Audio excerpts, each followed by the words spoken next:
నవీన్, రుషికొండపై జగన్ నిర్మించిన ప్యాలెస్ ఏ విధంగా ఉంది, దాని హంగు ఆర్భాటాలు ఎలా ఉన్నాయో ప్రతి ఒక్కరికి తెలిసింది. కానీ ఇప్పటికీ కూడా జగన్ అండ్ కో రుషికొండ పైన నిర్మాణాలకు సంబంధించి ఇప్పటికీ అబద్ధాలు ఆడుతూనే ఉంది. అది పర్యాటకుల కోసమే నిర్మించాం మేము అని చెప్పేసి చెప్పుకుంటూ వస్తుంది. కానీ గతంలో ఉన్న నిర్మాణాలు ఇప్పుడు నిర్మాణం గురించి మనం మాట్లాడుకున్నట్లయితే గతంలో పర్యాటకుల కోసం ప్రత్యేకంగా గదులు కూడా కేటాయించడం జరిగింది. వారికి ఒక సమావేశం గది కూడా ఉంది. సో వాళ్ళు ఆన్లైన్ లో గదులను బుక్ చేసుకునేవాడు. కానీ ఇప్పుడు పర్యాటకులకు సంబంధించి ఎటువంటి గది కూడా కేటాయించలేదు. కేవలం జగన్ అనుభవించడం కోసమే ఈ రాజ్మహల్ ను నిర్మించినట్లుగా కూడా ఉంది. అయినా సరే అబద్ధాల మీద అబద్ధాలు వల్ల వేస్తూనే ఉన్నారు వాళ్ళు. అదంతా క్లియర్ గా కనిపిస్తూనే ఉంది. మరొకవైపు నేషనల్ మీడియాలో కూడా ఈ అంశానికి సంబంధించి పెద్ద చర్చ జరిగిందని చెప్పొచ్చు. చూద్దాం, రుషికొండపై రాజ్మహల్ నిర్మాణం విషయంలో జగన్ బృందం ఇప్పటికీ అబద్ధాలే వల్లవేస్తోంది. అద్భుతమైన నిర్మాణం చేపడితే అవాస్తవాలు ప్రచారం చేస్తున్నారని ఆడిపోసుకుంటోంది. అక్కడ నిర్మించింది పూర్తిగా పర్యాటక భవనమే అని వాదిస్తోంది. అయితే అక్కడ పర్యాటకుల కోసం ఎలాంటి వసతులు లేవు. గతంలో ఆ కొండపై ఆంధ్రప్రదేశ్ పర్యాటక అభివృద్ధి సంస్థకు చెందిన హరిత రిసార్ట్స్ ఉండేవి. అందులో పాతవి 34, కొత్తగా నిర్మించినవి 24 కలిపి మొత్తం 58 గదులు అందుబాటులో ఉండేవి. వాటిని పర్యాటకులు ఆన్లైన్లో బుక్ చేసుకునేవారు. వారి కోసం ప్రత్యేకంగా రెస్టారెంట్, సమావేశ మందిరం ఉండేవి. మొత్తం 48,000 చదరపు అడుగుల విస్తీర్ణంలో ఆ భవనాలు ఉండేవి.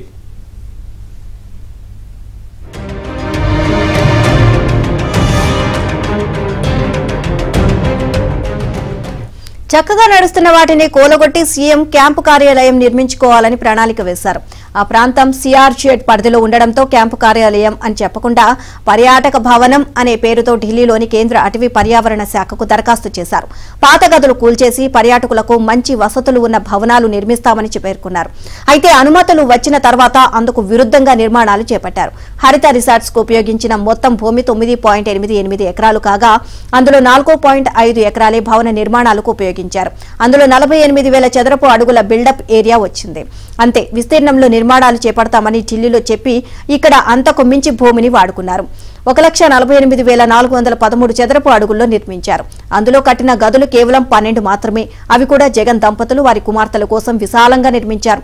వాటిలో పర్యాటకులకు ఉపయోగపడేలా ఒక గది కూడా నిర్మించలేదు.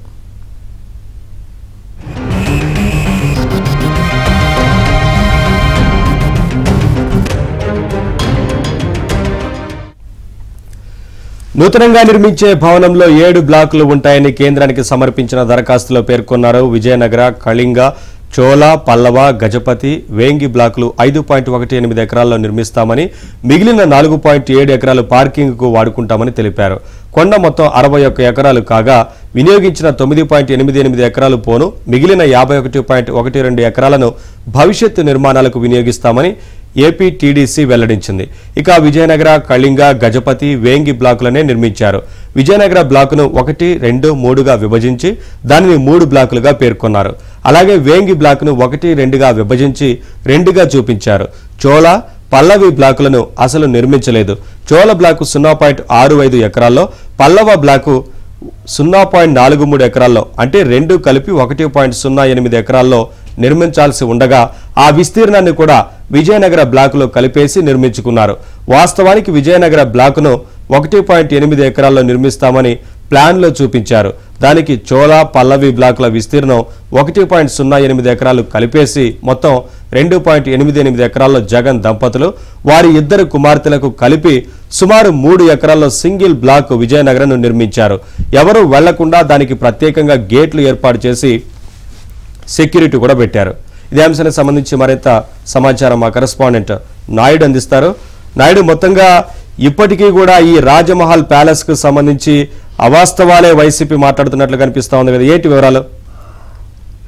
విశాఖలో రుషికొండలో నిర్మించినటువంటి ఏదైతే భారీ ప్యాలెస్ జగన్మోహన్ రెడ్డి నివాసం కోసమే నిర్మించారనేది మాత్రం స్పష్టంగా చెప్పొచ్చు. దీనిపైన ఇప్పటికి కూడా వైసీపీ ఒక అబద్ధ ప్రచారం చేస్తుంది. ఇది టూరిజం కోసం నిర్మించామంటే, టూరిజం కోసం నిర్మించినప్పుడు ఖచ్చితంగా అక్కడ ఉండడానికి రూములు ఉండాలి, రెస్టారెంట్ ఉండాలి.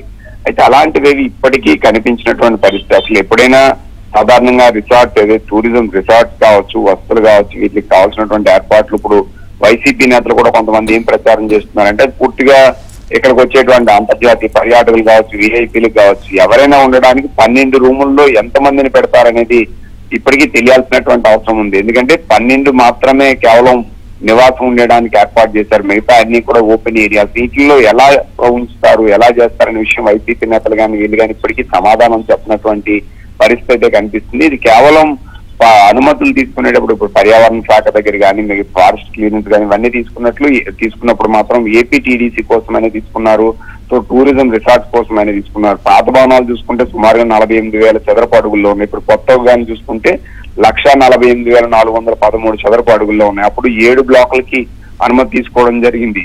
ఏదైతే వేంగి, విజయనగర, చోళ, పల్ల, కళింగ అలాగే వీటిలన్నిటి 7 బ్లాకుల్లో కూడా ఇప్పుడు మాత్రం కేవలం 5 బ్లాకులు 4 బ్లాకులను నిర్మించారు. వాటిలో డివిజన్ చేసి 7 భవనాలుగా నిర్మించడం జరిగింది. ఇందులో కేవలం ఒక్క విజయనగరంలో మాత్రమే బెడ్రూమ్స్ ఉన్నాయి. అవి కూడా నివాసాలకు యోగ్యంగా ఉన్న బెడ్రూమ్స్ ఉన్నాయి. గజపతిలో కొన్ని ఉన్నాయి. మిగతా అన్ని కూడా సమావేశ మందిరాలు, ఆఫీసులు గానే నిర్మించారు. పూర్తి స్థాయిలో టూరిజం రిసార్ట్ అనేది అప్పుడు ఖచ్చితంగా రూమ్స్ ఉండాలి. ఇప్పుడు 450 కోట్ల రూపాయలు సుమారుగా ఖర్చు చేశారు. కనీసం గతంలో లెక్కేసుకుంటే 53 రూములు ఉండేవి. అప్పుడున్న ఖర్చు కూడా కేవలం 13 నుంచి 18 కోట్లతోనే దాదాపుగా 54 రూములు నిర్మించినటువంటి పరిస్థితి. ఇప్పుడు 450 కోట్ల రూపాయలకి ఒక రూమ్ నిర్మించినా సరే సుమారుగా ఒక 450 రూములు రావాల్సినటువంటి అవసరం ఉంది. కానీ అందులో మిగతా అన్ని పోయినా కనీసం ఒక 100 రూములైనా రావాల్సినటువంటి అవసరం ఉంది. ఇవన్నీ కూడా పూర్తి స్థాయిలో అబద్ధాలనేది ప్రచారం చేస్తున్నారు. మరోవైపు ఇందులో కూడా వాళ్ళ నిర్మాణాల్లో చూపించింది కేవలం 5.18 ఎకరాల్లో నిర్మాణాలు చేపడతాం, మిగతాదంతా కూడా 4 ఎకరాల వరకు కూడా పార్కింగ్ వినియోగిస్తామని చెప్పారు. అలాగే మిగతా భూమిని ఇతర అవసరాలకు వినియోగిస్తామని కూడా ఫారెస్ట్ క్లియరెన్స్ కానీ మిగతా అనుమతులు తీసుకున్నప్పుడు చెప్పారు. ఇవన్నీ కూడా అబద్ధాలు చెప్తున్నటువంటి పరిస్థితి అయితే కనిపిస్తుంది.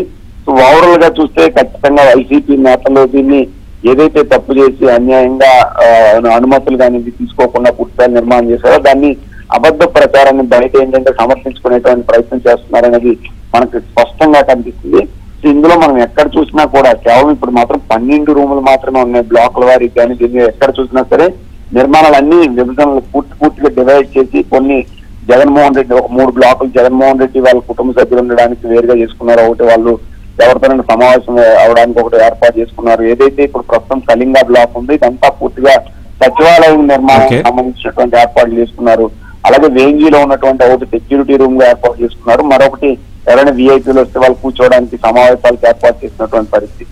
సో ఇప్పుడు దీన్ని ఎలా కూడా వినియోగించడానికి ఆస్కారం లేదు. అంటే టూరిజం పరంగా దీన్ని వినియోగించడానికి రిసార్ట్ గా వినియోగించడానికి ఎలాంటి ఆస్కారం లేదు. ఒకవేళ ఇది ఏదైనా రీమోడల్ చేయాలన్నా సుమారుగా ఇప్పుడు 50 కోట్ల రూపాయలు వ్యయం అవుతుంది చెప్పి ప్రాథమికంగా అంచనా వేస్తున్నారు. అందులో ఉన్నటువంటి వేంగి, విజయనగర, గజపతి మాత్రమే మార్చగలరు. ఇప్పుడున్నటువంటి ఏదైతే విజయనగర మార్చడానికి కుదరదు.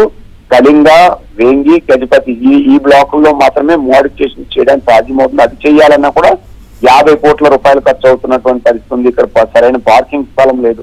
ఇవన్నీ కూడా పూర్తి స్థాయిలో ఉల్లంఘించి కేవలం జగన్ క్యాంప్ ఆఫీస్ కోసమే స్పష్టంగా నిర్మాణం జరిగింది. అక్కడికి వెళ్ళి కావాలంటే వైసీపీ నేతలు వెళ్ళి చూసినా, ఇప్పుడు కూటమి సభ్యులు చెప్తున్న వైసీపీ నేతలు వెళ్ళి చూసినా ఇక్కడ ఎక్కడ టూరిజం కి సంబంధించినటువంటి రిసార్ట్స్, రూమ్స్ ఎక్కడున్నాయి, వాటికి అనుగుణంగా ఎక్కడ నిర్మాణాలు చేశారనేది వాళ్ళు వచ్చినా చూపించడానికి సిద్ధం. ఇప్పుడు ఎవరు చూసినా తెలుస్తుందని చెప్పి వీళ్ళంతా చెప్తున్నటువంటి పరిస్థితి కనిపిస్తుంది. సో ఇప్పుడు దీన్ని ఏం చేస్తారని చూడదు. కేవలం అబద్ధాలని మాత్రం మళ్ళీ వైసీపీ ప్రచారం చేసి కేవలం దీన్ని టూరిజం కోసమే నిర్మించాం, విఐపీల కోసం నిర్మించాం అంటున్నారు. అలాంటి పరిస్థితులు అయితే లేవనేది మాత్రం స్పష్టంగా చెప్పొచ్చు.